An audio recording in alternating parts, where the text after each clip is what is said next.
Neighbors in one local community have their eyes peeled tonight after some recent suspicious activity. Saratoga Springs Police tell us at least one home was broken into on Pinewood Avenue in the city.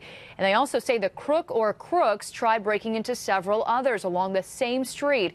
But in those cases, they couldn't get inside. Now, our Brandon Lewis spoke to one man whose parents' home was burglarized early this morning, and he joins us now live in the newsroom with more on this crime tracker alert tonight. Brandon? Yeah, Dory, it was a pretty long night for some of these residents. A neighbor heard what sounded like someone was breaking into her home and called police. By the time they arrived, no one was there, but the home next door was ransacked and several valuables taken.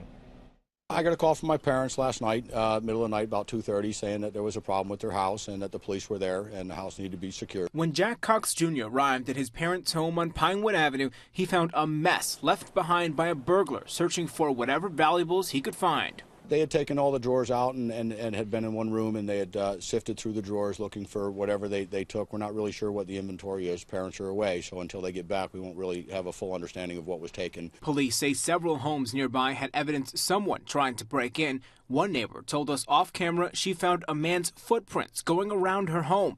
Cox says despite locking the doors, he thinks the person got in through a vulnerable area in the back of the house. Crime is going up everywhere. There's not much you can do. We're probably going to look at some form of security system because they're at an age where they're going to travel a little bit now. So we'll definitely investigate into some video surveillance cameras and possibly one of the other systems that are offered that you can find locally. And while the break-in puts a damper on the holiday, his parents aren't letting it ruin their vacation. You win some, you lose some. You know, like I said earlier, you wake up in the morning, it's all good. You take it with a grain of salt and you just keep moving on. And tonight, police are asking everyone to keep an eye out and report any suspicious activity. Also, follow the common sense advice, set alarms before going to bed, and lock your doors and windows. Live in the newsroom, Brandon Lewis, CBS 6 News.